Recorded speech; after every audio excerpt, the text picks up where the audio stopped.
Not sure what the weather's like near you, but spring has sprung in Texas, and with it comes outdoor activities, spring cleaning, and other things. Some of them are fun, some of them not so fun, but all of them could have potential hidden dangers for your pets. So join us today as we explore crucial tips for safety for pet parents this spring. Stay tuned. You're listening to Starlight Pet Talk, a podcast for pet parents who want the best pet care advice from cat experts, dog trainers, veterinarians, and other top pet professionals who will help you live your very best life with your pets. We also share inspiring rescue and adoption stories from people who've taken their love of pets to the next level by getting involved in animal welfare. My name is Amy Castro, and I'm the founder and president of Starlight Outreach and Rescue and a columnist for Pet Age magazine. I've rescued thousands of animals and helped people just like you find the right pet for their family. My mission is to help pet parents learn all the ways that they can care for, live with, and even have fun with their pets, so they can live their very best lives and their pets can too. Welcome to Starlight Pet Talk. I'm your host, Amy Castro, and my guest today is none other than Dr. Zoo.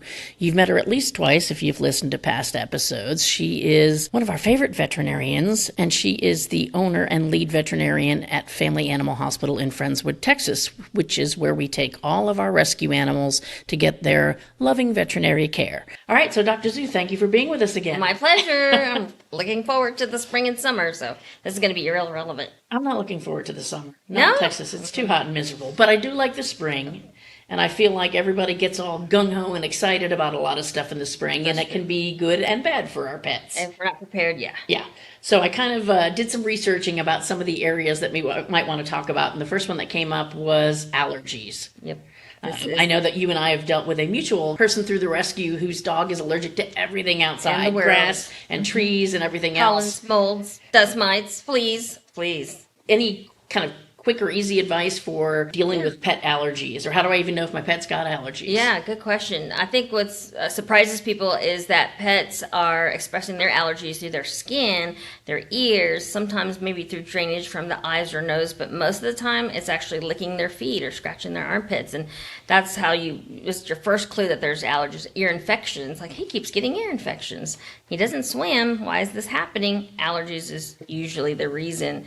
And so, yeah, that's the first thing. And the other thing to notice is, does it happen at certain times of the year, like spring? Yeah. Some animals, like dust mites, let's say you're allergic to that, well, that's all year round. But some animals, for sure, when those trees start producing all the pollen, or the pine does, your car windshield is yellow, your dog will start scratching or licking their feet, things like that. And there's testing that it can do on animals, awesome right? Testing, yeah. Just like in people, we can do on a blood test, look for things like pollen, mold, dust mites, as I said, flea allergies, even allergies to food items. And that's a whole other ball. Yeah, that's maybe not spring, but that is definitely going to be on there. But it comes out in that report, which is pretty cool. Yeah, it is a very neat report, so you can certainly test that way. And then you have to kind of adjust accordingly. I'm assuming if my dog is allergic, or my cat, if I've got an outdoor area for my cat, if they're allergic to grass. Yeah. I mean, other than eliminating the grass. Yeah. And another point is that maybe they're not an outdoor cat, but that stuff does come inside. We open our doors or windows, it's on our clothes, and you wake up sneezing in the morning from your allergies, they might wake up itching and shaking their ears. And so,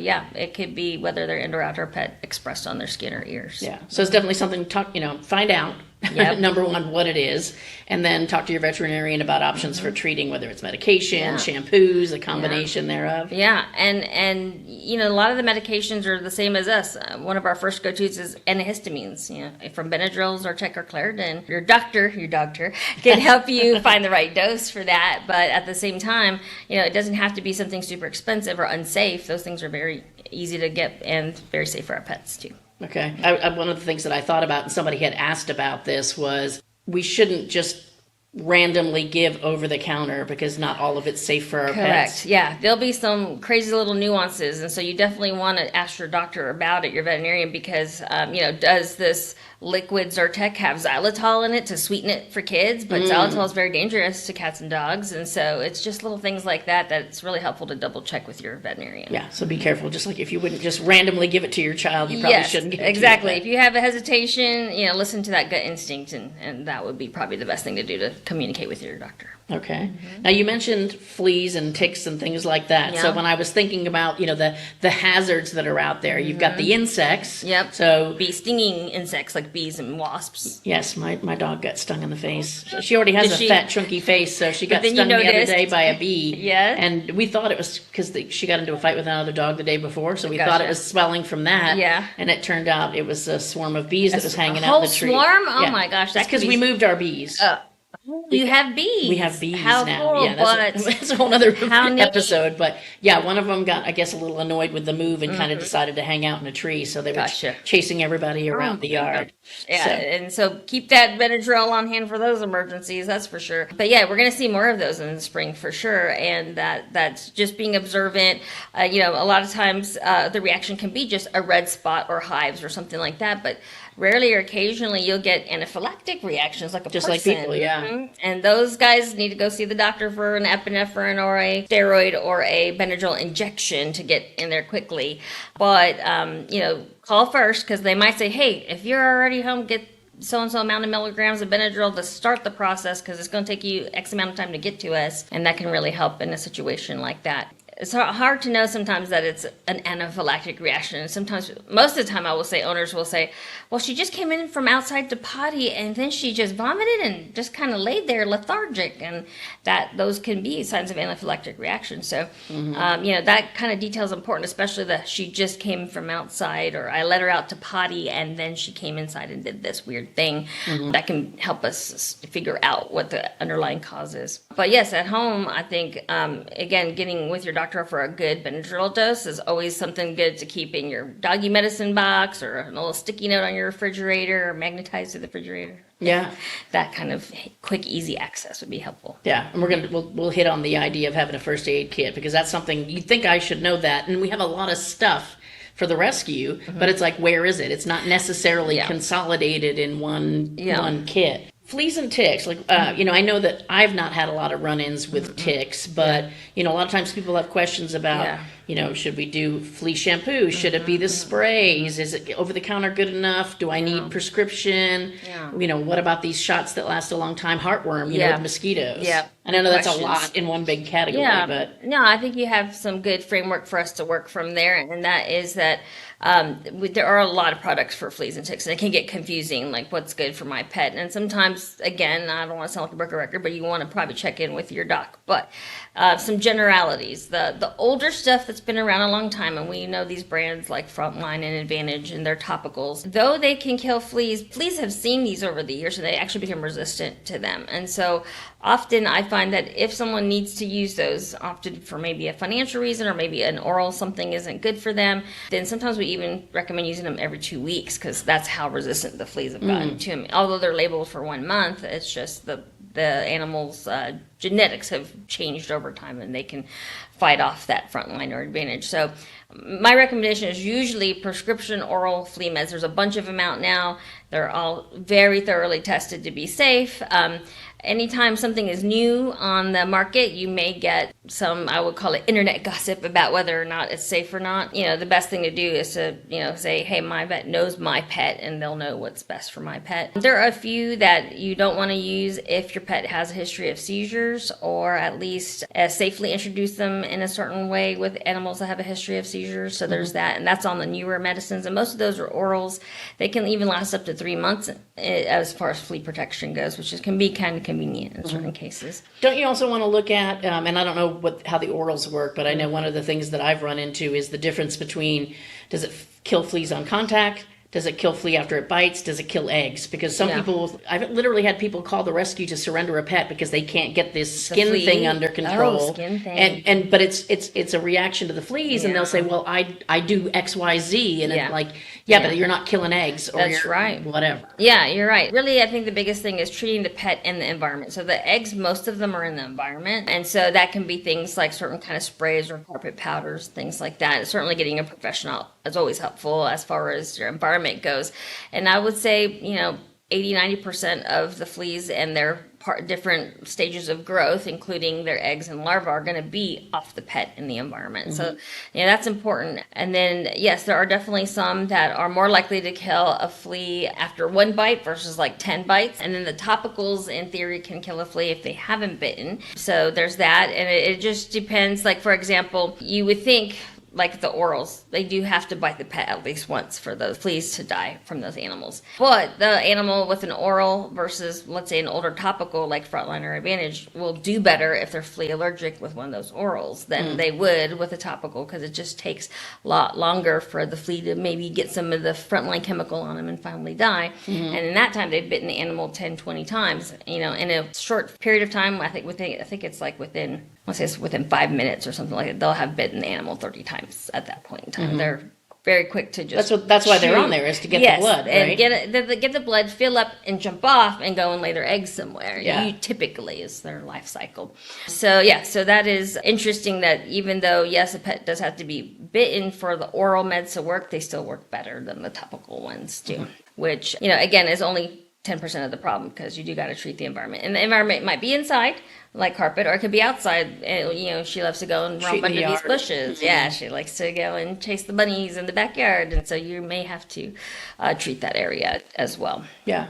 I think one of the things that I always had learned too about, knowing what comes into your yard to bring fleas in the first place. Like squirrels are big, basically Squirrels, all the critters. If you got four-legged critters coming into your raccoons. yard, they're bringing fleas, and they're bringing ticks if you're in an area with ticks. That's right. And I mean, there are germs within the bodies of those fleas and ticks that not only can cause your pet to really get seriously ill, like certain kinds of anemia causing bacteria, even things like mycoplasma, Lyme disease, cat scratch fever, those sort of things can be carried in the mouth parts of fleas and ticks, and that can affect a person too. So not just your pet, but for your own safety, I think it's worth it to do some flea control and tick control. Ticks are funny. They have this like weird, sometimes every 2-year life cycle. So you may have like 1 year just this terrible tick bloom, and then several years of nothing, and then 2 years later, all of a sudden there's another bloom. It can be just because, and this is yucky to think of, but they can be living like in our walls or in the bricks of our walls. They can live in trees and tree trunks. Or let's say, you guys get a new livestock animal, even, for example. Livestock carry them, and certainly deer. If you have any deer in your yard, they carry a lot of type of ticks, and they can be in cycles too. Maybe depending on heat and moisture, some years were more drought, some years were more wet, will sometimes affect their life cycle too. Now, I know, talking about heartworm as, kind of related to this, I know that there are medications that cover fleas, ticks, and heartworm, I think. But I really want to address, because again, those are things that people can talk about with their vet as to what's appropriate. But there's still a lot of people who believe that I only need to give heartworm treatment certain times of the year. And I think that may be true in certain parts of the country. Correct. But not here in Texas, friends. And I know people are, so you really need to know. Yeah. If you've ever been bitten by a mosquito in your home in the dead of winter, and you have, because I have, and it usually starts with this little buzzing, annoying noise that wakes me up in the middle of the night, and then smacking myself trying to kill this mosquito, well, your pets have too. In fact, your pets are more likely to get bitten because mosquitoes have a little heat-seeking sense, and of course, pets' temperatures are higher than ours, and so they're going to go to the pet's nose, face, and little sensitive skin before they even bite you. So yes, you do want to protect your pet all year round. And mosquitoes actually like being indoors in colder weather as well, so they're more likely to actually come inside and bite you and your pet at that point in time. So in Texas, you're right, it's all year round for sure. And I'm sure in Alaska it's a different ball of wax. It's probably different in Alaska. I don't know. Practice there, so I don't know, but I definitely and then I've heard of the same in things like Seattle area and the East Coast, but it is different everywhere you go. So again, talk to your vet as soon as you get a chance. Yeah. You mentioned, as far as cleaning the environment with from a flea perspective. That's another thing that people do a lot in spring. Yeah, they get crazy on spring cleaning, and what one of my recommendations was going to be, because I know we do this at the rescue. It's a time where you can open things up, air things out, drag everything out of a building, and not worry about an animal getting overheated or cold or whatever, and really scour all your equipment. Yes, but we also have to be careful about what we do that with. Yeah, so I want to talk about like spring cleaning chemicals and stuff. Absolutely. Certain cleansers can be dangerous, both for respiratory, or if they lick them up, they can affect their esophagus or GI tract in serious ways and hospitalization kind of ways. And then also you might be pulling that kind of stuff out for things like, pulling out your ant bait so you can get those fire ants under control. We've been seeing a rash of animals intoxicated by ant bait right now. Oh, wow. Because, of course, you just put the little sprinkle and you think it's all going to be okay. And then, of course, your nosy little dog has to go and sniff and eat the little cute sprinkle granules, which are sweetened because that's what ants like. And so pets love to also try that out. And that can cause seizures and tremors and other things as well. So yeah, be super careful about the areas that you're treating, that you're cleaning. If you think your pet may have dust mite allergies or you test and they find that out, that's obviously we're going to shake up those dust mites when we're pulling all that stuff out. Stirring up the stuff. Christmas tree and the buckets and things like that. It'll stir up. And then, certainly, obviously things like bleach and Lysol and that sort of thing. If you leave it in the toilet, make sure to close the door to the bathroom or flush the toilet before they go because, my dogs like to drink out of the toilet and I'm sure yours do too. So that's a time where they often get intoxicated with that kind of stuff. Yeah. I don't run into that too much at the rescuers because we're on septic. We try not to put stuff, but boy, gotcha. I'd be kind of the queen of bleach related stuff. Yeah, it's such a it good kills so many germs, does. but nobody needs to be drinking it. One of the hardest germs to kill and more. So yeah, I understand why you're using it. But you're right, it can cause some respiratory and GI issues for animals. Yeah. I think, too, people need to think about putting all that stuff, because I'm terrible about putting things away. And the other day, there was a puppy. Now, granted, the spray bottle only had water in it. Okay, great. Okay, but, I left it on the coffee table. A puppy grabbed it. Next thing you know, she's chewing the nozzle off of it. So now I've got that plastic thing. Luckily, she didn't swallow it. But, if she'd have busted into that and it had been full of chemicals. Yeah, for the possibility of a foreign body from the tip of that spray bottle all the way to what's the chemical going to do to her guts. Thank goodness it was water. But you're right. Those things happen. We get busy. The phone rings right in the middle of what you're doing. So, yeah, just take a half a second and go, okay, what's this little troublemaker going to get into, and do your best to keep them safe. Maybe throw them in their crate. The crate is always a great place to babysit for safety. Like, you know what, I'm going to clean up this whole part of the house, and you can sit in your crate with a Kong stuffed with something frozen and delicious, and cookies and peanut butter. Stay there until everything is put away, flushed, and whatever else needs to be done. Yeah. I was talking to somebody the other day about litter boxes, and it's like, at some point, litter boxes, especially if you're using plastic ones, but even if it's other materials, it's just like, it's done. It's scratched enough. It's full of germs, time to replace. So I think spring's a great time to say, is this bowl too nasty to that's true. Rehabilitate? Especially things that have little crevices in there. You're right. Or the cat nails have created crevices in there. Yeah, it's probably a good idea to replace that. Certainly bacteria can be involved, or gross as it might be, maybe the cat is fine because he's finicky, but then the dog has to go and lick out of the litter box or eat those little Tootsie Rolls, and then that might be, if it's bacteria that's been sitting there a long time, really not good for their gut, for sure. Yeah. Regular poop isn't, but let alone it's been sitting there for a while, litter box poop. Yeah. I used to have a dog that used to like to sneak past the bed while I was laying in there sleeping. He'd get down on his belly and scooch, and I'd let him get right to the edge of the door, and I'd say, and she got me. I did catch you. So another thing that people love to do in the spring is plant things. My daughter, Kelsey, is notorious for getting really excited about plants, and then when it gets hot, suddenly they're not so much fun anymore. And I will admit that I am one of those bad pet parents. When we lived in Friendswood, my entire back fence inside my yard was just a wall of oleander. Oh, okay. Yeah. Which I know is toxic to pets. It can be, yeah. And, I got complaint. Well, I never had a problem because nobody ever messed with them. However, they have no chance of the potential. And we also had a sago palm. Oh, yeah, those are the worst. Those are the worst. So I think it's important that people realize, A, what is toxic in their yard, especially if you move into a new place.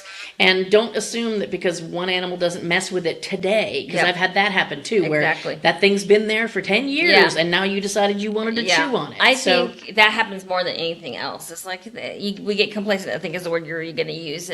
But then we maybe dug underneath of it and planted a little something there, and they go, oh, mom's messing with it, now I have to go mess with it, because they're very nosy and curious. They are busybodies. Or let's say that spring is good weather, people are traveling and family came in for Easter or whatever, and they're going to bring their pet, maybe their pet puppy or their other animal who's not been exposed to those things is going to mess with it. So you want to be on high vigilance.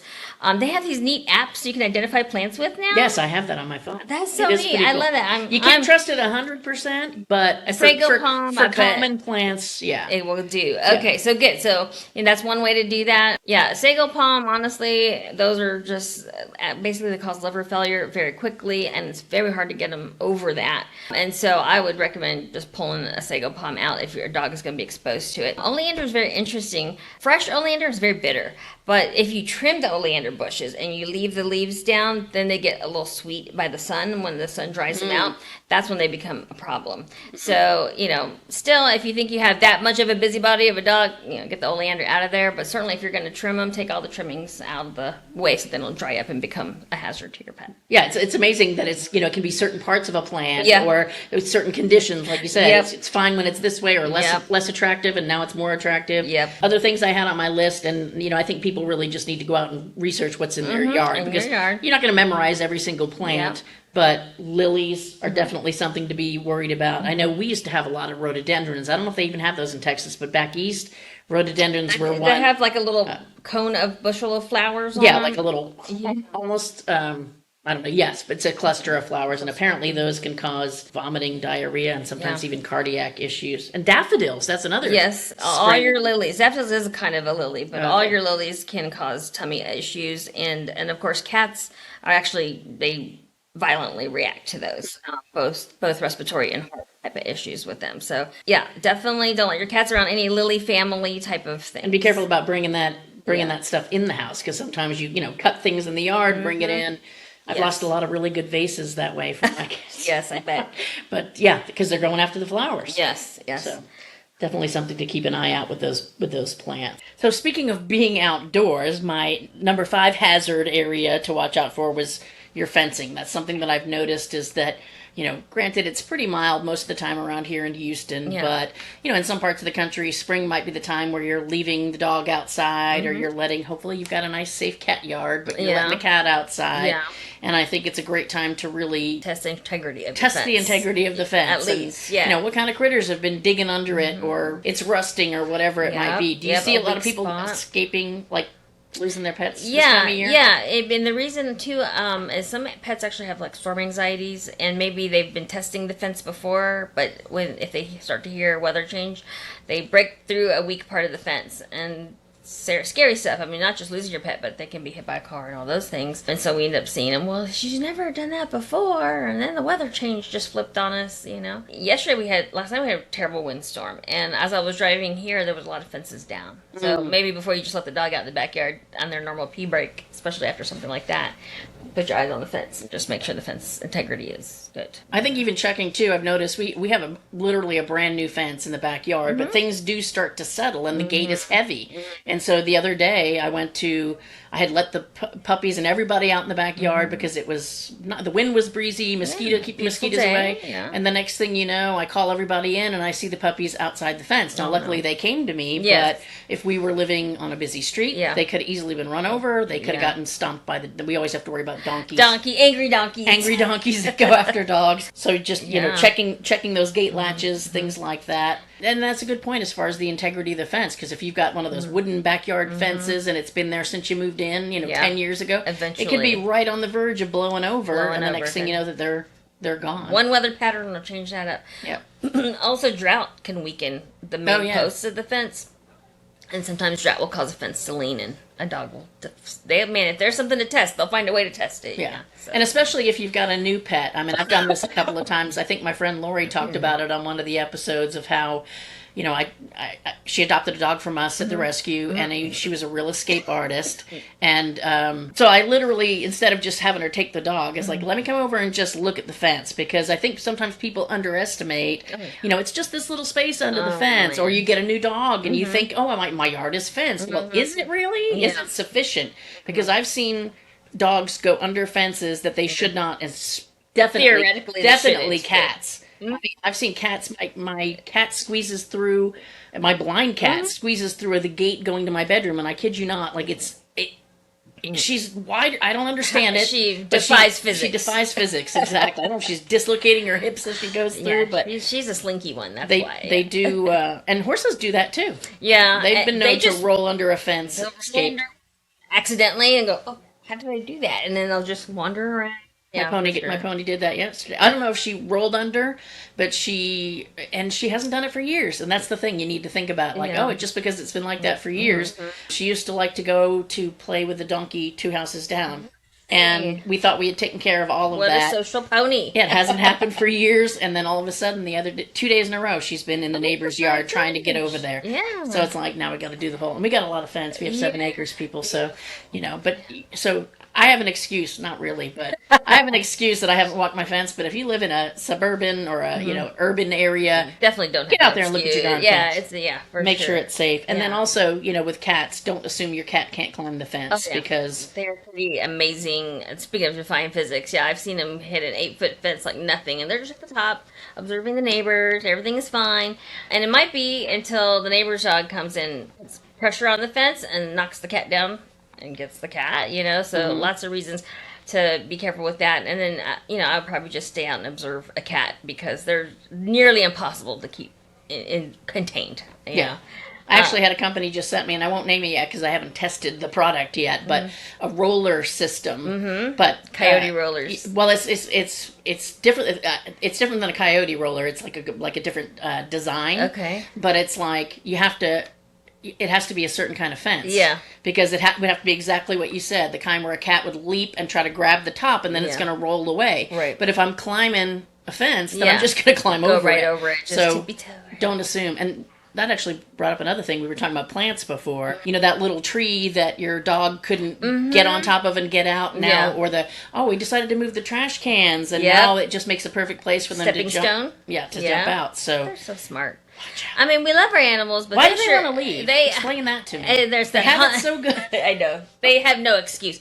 But it's their hunting instincts and their territorial instincts that are just natural. It's not you. Even if they're spayed and neutered. Even if they're spayed and neutered, they can still be a little bit territorial. And probably depends also on the breed. Certain breeds are more likely to be hotheads, you could say, than other breeds. But yeah, and it's not our fault. They're trying to run away from us. They're just curious. Sometimes they're bored. Maybe they want to go for more walks or runs or dog park visits or whatever is safe to socialize them and burn off that energy. Because otherwise they will find ways to burn off the energy in mischievous ways, like your fence and other things. Eating plants they're not supposed to eat. Yeah, well, and we've talked about that too, related to exercise, is that, letting them out in your yard, they're not getting, most animals are not getting sufficient exercise. So, you got to figure that yard, after a while, they've sniffed every bush. Yep. They've overturned every rock. True. It's boring now. What so else can I what's see outside and there? And overturn? It's good on the other side. And I do think they get a little energy burst when the weather turns nice. My dogs will go running out the door and see who can get out there first and run their laps or circles. When it's winter, it's like, let me pee and come back inside. As quick as possible. Yeah, exactly. Or God forbid it's raining. Nobody wants to leave the patio. Don't want to get dirty. Yeah. But so when the weather changes, you're right. Springtime, we got to be extra cautious. Yeah. So I want to talk about another area of caution that came up was just kind of being out and about in the spring. It's weather's nicer. Let's take the dog to the river. Let's take the dog on a hike. Let's take the dog to the park. And there's obviously a lot of factors that play into that. But one of the things that I wanted to talk about was the, on leash, off leash. Yeah. I'm not a believer in off leash. I don't care how good your dog is trained. I think there's going to be something that's going to come up. Yeah. That's going to distract them. Right. Or get their attention. Put them in the danger zone. Exactly. Yeah. If they're not paying attention to you and they're more like, I'm going to chase this thing way across possibly busy traffic road or whatever it might be. Yeah, I would say that, the first restriction is just your local law there. I mean, most of the time it's going to be leash required unless it's an actual dog park where it's leash off kind of thing. If you're at, let's say you're 7 acres and it's not quite fenced in the first time you and your pet are enjoying that, you probably want to have at least something called a lunge line or a long leash. We kind of adapted that from horse training, but you can use it for dog training for recall. And they're just basically a super long leash, so they can still have a chance to explore, but you can still send the signal down the leash that you need them to come back. And then that's actually one of the baby steps of training recall in a dog. And so, that's one thing for sure. As far as those laws go, I mean, I think that's pretty rare that you're going to find a place that's going to let your dog off a leash in like a public park or something like that. And unfortunately, it's not always like your dog is the aggressor or the problem. Sometimes you want to keep them away from other animals who don't have good social skills. And so that leash isn't just keeping them from being the aggressor. aggressor is keeping your pet from inadvertently being attacked or something along those lines. Yeah. I would think, too, also, depending upon where you live, like I know I've got a friend that just built a house, like, I guess you'd call it the Hill Country, Canyon Lake area, whatever I love it was. that area. So pretty. And literally, they have people up there that train dogs not to mess with snakes because they get constantly, you know, and it's not that we don't have snakes here, and you might have snakes wherever you are, but there's an abundance of very poisonous snakes. And so, you know, it's and even in your own yard, it could be. They come out of hibernation in spring, and their venom has been building up over time, so their bites are actually worse in the spring, more deadly. So, yeah, it's important. If they have a training option, that's great to teach dogs to not do that. But, you know, dogs are like 5-year-olds, you know, their curiosity is just insatiable sometimes, and that's where you have to be the protector. Like, do I really want to let him sniff under that bush? Do I really want to let him sniff under that? Why is he so interested? Why is he interested?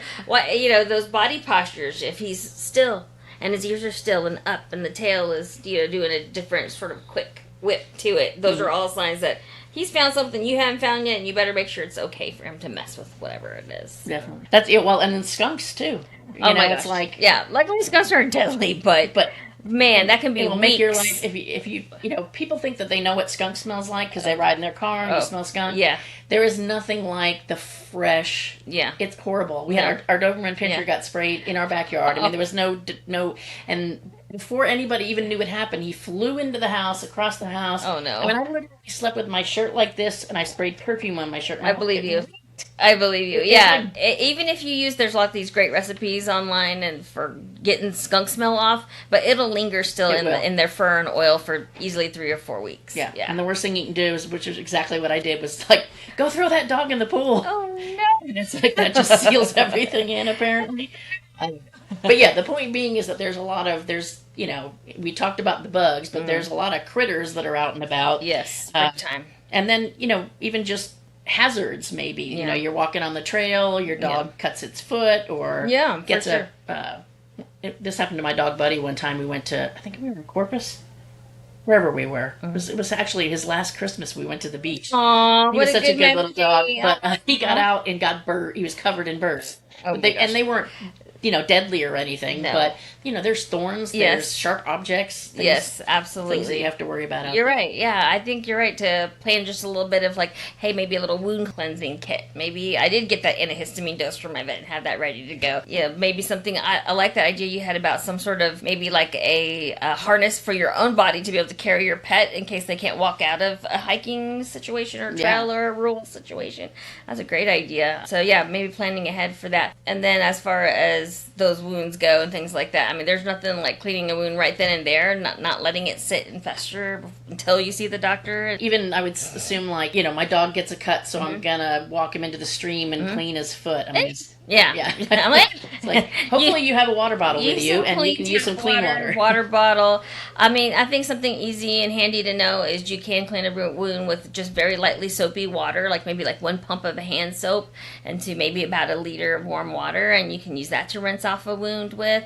You can also use betadine, easy to get, or monkey's blood, easy to get over the Walgreens, CVS pharmacy counter or whatever, and usually you'll want to dilute that, so you can carry a little tiny bottle of betadine like this, and then add it into, let's say, a water bottle and squirt that wound and flush that wound out real good, and then certainly wrap it with clean and dry bandaging material, not wrapping it too tight to cut off circulation, but just enough to keep the dirt and the grass and the pet from licking it. And I think you probably need that mostly if you were not, like if you were out on a trail taking some big hike or in a national park or something where camping, you're not going to be quick to get to civilization, to get that's right back to the house or whatever. Yes, yeah, you're right. Certainly if it's going to be a minute before you can get to there, I would say like if it's going to be more than 2 hours before you can get to some help like that, I would probably get a good cleaning in there. And then of course keeping your pet from licking on it, you may need to stop at a pet store and get an e-collar or something like that, just to keep him from licking on the cone of shame. The cone of shame, but it works. It sure can keep you from having some major issues or even repeat surgeries or losing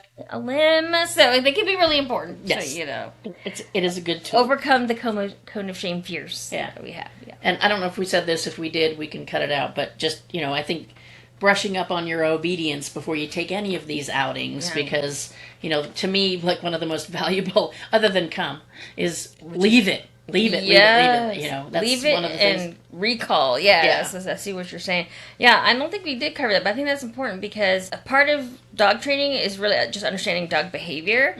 And sometimes, yes, you can train your pet to be good and behave, but you also want to kind of observe the other animals around. And do you really want your dog to be, involved with a dog that may be acting a little bit too territorial, a little too aggressive? Like, for example, if I go to the dog park, I don't go right in. I walk around the dog park, and I'm kind of spying on everyone else's pets. Like, is this dog going to possibly get in a fight with my dog, for example? Yeah. We actually did a whole episode on, awesome. So for those who are listening to this, if you did not listen to the episode on dog park, what was dog etiquette? See, I'm like completely opposed to dog parks. They're very dangerous. Honestly, I get a lot of my business from dog parks because dog fights and then there's the scary stuff. Sometimes dogs fight to the death, unfortunately. Yeah. So yeah, absolutely. And yeah, dog. You don't know the person that's got their dog in there. It's hard. But you can encounter dogs anywhere. It could Correct. I see it all the time. There's a lady that I've seen on TikTok several times that's out riding horses in England. And, it's the off-leash dog that's like trying to attack her horse. And it's like, who's going to lose this battle? But it's dangerous for everybody involved. Yes, and it it's is. like,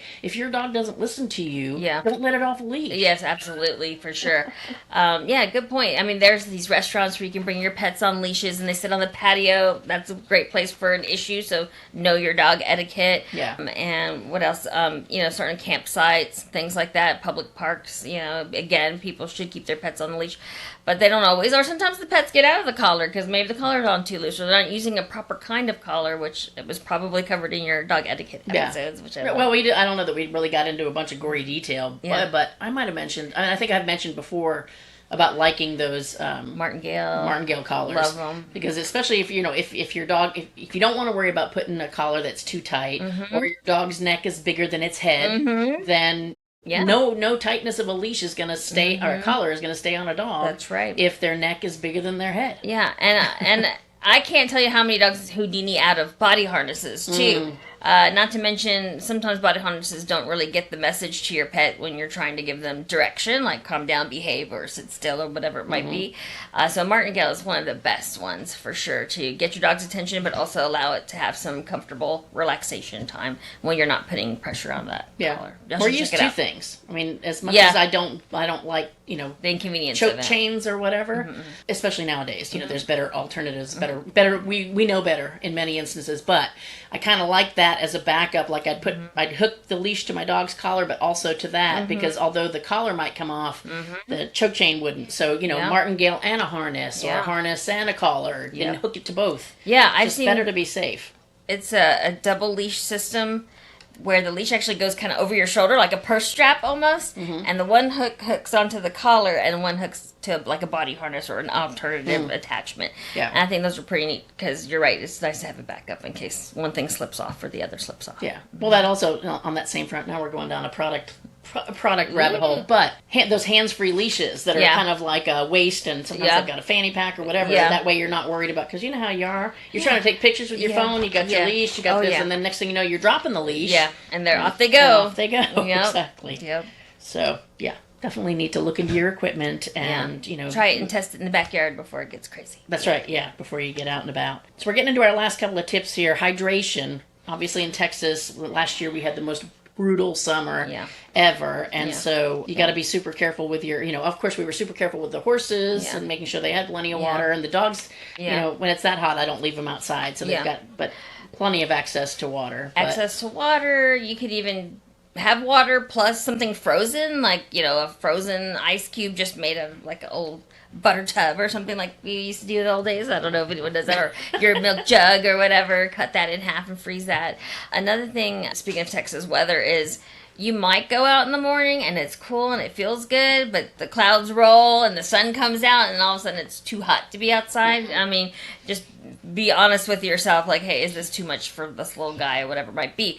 The pavement being hot. So this tip should be more about hydration. It should just be like heat. Yes. Heat advisories. Yeah. Yes. and then certain breeds are more susceptible to dehydration. And that includes your brachiocephalics, your smush-faced dogs. They have a hard time cooling, and they're trying to cool, and they're expiring all their fluids out sometimes. And then not only can they get dehydrated, but they can obviously get heat strokes. Yeah. And then senior pets have a harder time with hydration, and little tiny baby things. Anything less than probably about 5 months old can easily dehydrate. So if you have a young puppy or young kitten, keep an eye on their hydration level. Cats are terrible about drinking water sometimes too, so you have to kind of sneak it in there. Maybe in the wet foods or canned foods, you can add additional water if they're going to be exposed to the sun or the heat. Because I've been contemplating. I bought the insert for my window for my bedroom. Ooh, like a catio type of insert. And what kind of thing? I thought about maybe making some tunnel to go to the aviary, but it's a pretty good distance, so I'm contemplating that. But then. Yeah, there's that concern. Like, what if they sit out there and then it's too hot, or they're in the direct, even though it's got a sunshade on it, it doesn't cover every angle. When the sun is at a certain angle, it might blast through there. Yeah, I see what you're saying. Sometimes they're just too dumb to get in the shade.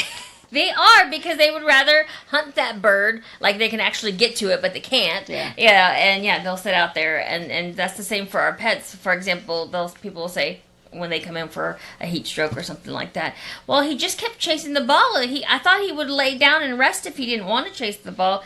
Their desire to please us is more than their desire to live from a heat stroke. It seems like you're just like, really, guy? And sure enough, they will. They'll keep playing even though they're putting themselves in the danger zone until if they're too late, kind of a thing. So you may have to tell them, hey, it's time to take a break. Let's sit in the shade. Let's drink some water. Let me spray that water hose under your belly. They cool off real well if you get their bellies wet.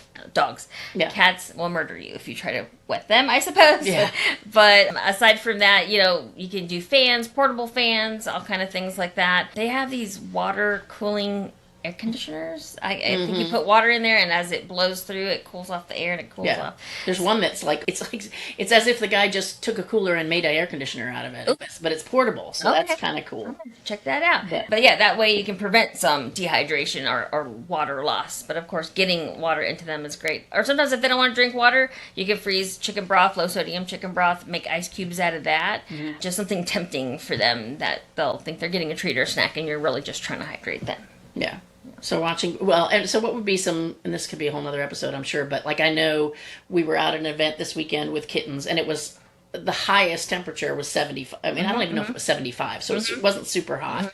But these kittens are coming from an indoor, situation where they're acclimated. It's probably 68 degrees, let's say. And so we were really careful about keeping them in the shade and watching for signs of, if your cat's panting, that's hot. Again, cats don't pant. So their little feet they also cool through their little foot pads, so you can put them on, let's say, a cooling pad. They make they're almost like a very thin ice pack is what they look like. You put them in the freezer, and you can probably keep some of those, and they'll find themselves a spot on there if they're comfortable, and if they don't want it, they'll go off of it, and that's fine. That means they're cool enough. And you can use those for dogs too. Oh, definitely, yeah. And they even make them crate size, so whatever your crate size is, you can order them that way as well. So there's that, for sure. And then again, just packing enough liquids, not just for yourself, but for your pets. So like you were saying, there's all kinds of coolers, and there's all kinds of special water. Looks like a water bottle, but then a little thing kind of falls out. It's like a little bowl door that tips down. It's smart. I love it, and very handy.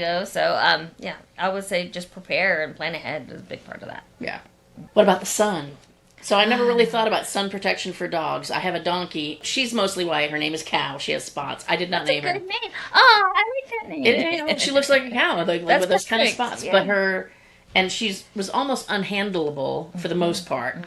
But her nose just peels, and I'm like, that is not good, all that peeling. So we have sunscreen, and I try to get it on her. It's a little bit dicey, but I never really thought, I've never had I'm prone to the black dogs for the most part. That's your black ones, brown. Preference. Kind of been my thing, but I do have a white dog, but because she's a squishy face, I don't leave her out in the sun. And that's smart, anyways, just because her brachiocephalic. But I never thought about putting sunscreen on a dog. They do make dog and cat safe sunscreen, and because they can get sun-induced skin tumors like we can, I definitely think it's a great idea. And then even dogs that maybe aren't going outside, but they always sunbathe in that one spot where the sun comes through the window. You're going to find them there when you come home or whatever chores or errands you're running. That's the kind of dog, too, that could use some sunscreen on their belly and on their faces. And some of those tumors can get kind of nasty and maybe even go internally if you let them sit on that pet. So why not prevent it if you can?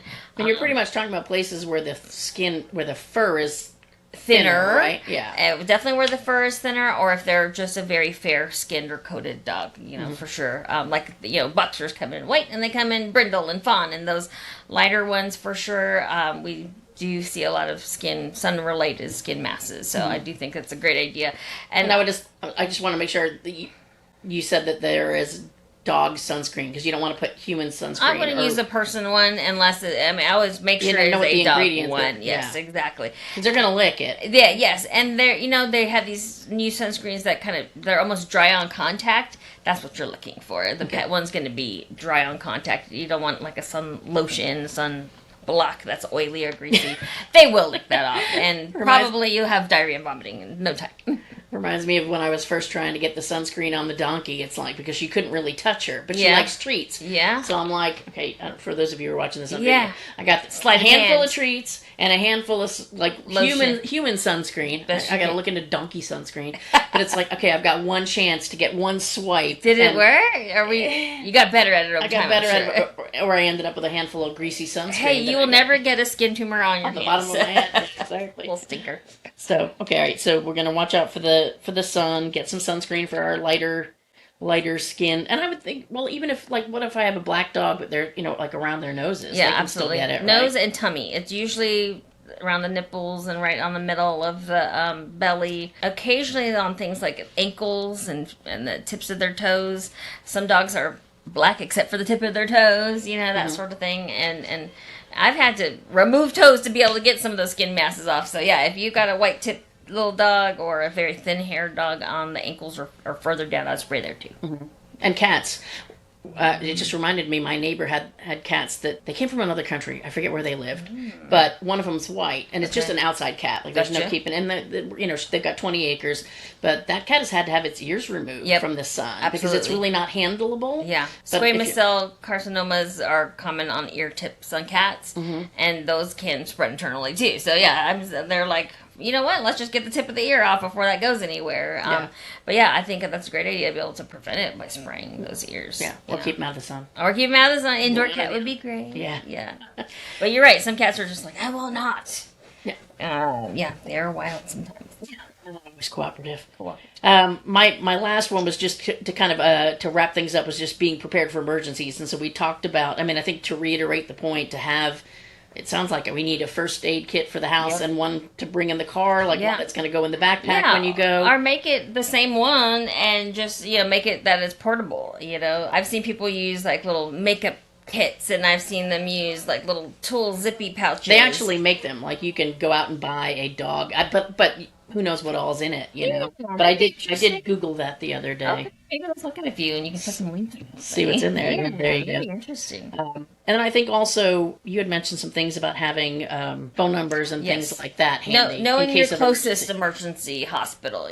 For example, I have some lovely clients of mine that have maybe the RV life, and they RV around the whole country. And before they get to their next destination, they already know they have all 3 dogs in the RV too, and so they already know where the emergency hospitals are close to them or the nearest veterinary school, because sometimes that's the emergency hospital close to you in some rural places. And so that's smart. And then many of them have asked me to help them prepare a kit, and so we prepare some anti-nausea medicine, anti-diarrheal medicine, just things that I know are safe for this pet and with their history. So kind of like a customized kit based on that animal's history and exactly issues and breed type, and issues, maybe like they have joint problems. Maybe they have sensitive stomach problems, things like that. Yeah. So, I think that would be a great thing to plan ahead. But certainly, if you're going to create the kit just for space sake, maybe make it where it's the same one as long as it's portable, so you can take it in the camping gear with you or whatever spring break thing you're going to do. Yeah. The beach party. Exactly. Mm-hmm. Well, I'm hoping to have somebody on the show if I can find some. I have a couple people in mind to talk about natural disasters, but just to make the point here that, depending on, like, we're in Texas, hurricane season, was it start in June? It goes, June to October. Yep. So, having your bug out kit, having your medical records for your pet on a USB drive that's in your bug out kit, medications up to date if there's a storm coming, that kind of thing is important. I love all those ideas. We're utilizing a lot of technology in veterinary medicine now, and so our clinic has an app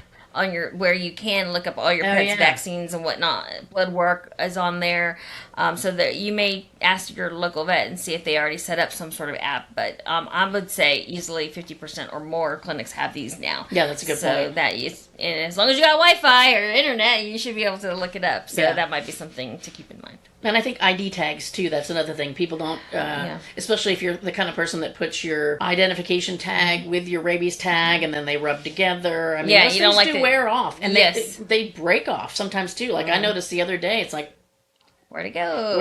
There was, the little loopy thing was on there, but the tag was completely gone. Yeah, I have seen some neat little Velcro type devices, almost like made of neoprene, like a diver's type of material, to hold all the tags together so they don't rub. Mm-hmm. I think that's a good idea. Definitely microchipping your pet is making sure that information's up to date. Making sure the information's up to date, including emergency contact. Some of the microchip companies, depending on which one you get, actually cover emergency visits in the sense, like if your dog runs away and gets hit by a car or something, they'll cover some initial emergency care. So look into that, especially if you're going to be traveling. But yeah, if you have a microchip, then even if their collar comes off or the tag disappears, they'll still be identifiable and protected and identified as yours, so no one decides to keep your pet. That sometimes accidentally happens as well. Accidentally. Okay.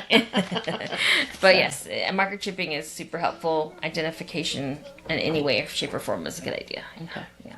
Well, those were the tips that I kind of wanted to cover. Did you have anything else that I missed, you think? I think the biggest thing is just planning ahead. Most of this, what we're talking about, is you don't want to discover you're in the middle of a situation before you get into that situation. So, plan ahead on your landscape. Plan ahead on do I have that app that looks up my medicines and vaccines and whatnot. Plan ahead on your destination and where's the nearest vet hospital. So it's just good planning is going to definitely be worth its weight in a lot of gold. Yeah, for sure. Very good. All right. Well, Dr. Zhu, thank you for being here again with us and for your wisdom and insight. All right. Well, everybody, I hope you have a great spring, and hopefully this episode helps you prepare for that and make sure it's a safe and fun springtime and summer for you and your pets. Thanks for listening to Starlight Pet Talk. Be sure to visit our website at www.starlightpettalk.com for more resources, and be sure to follow this podcast on your favorite podcast app so you'll never miss a show.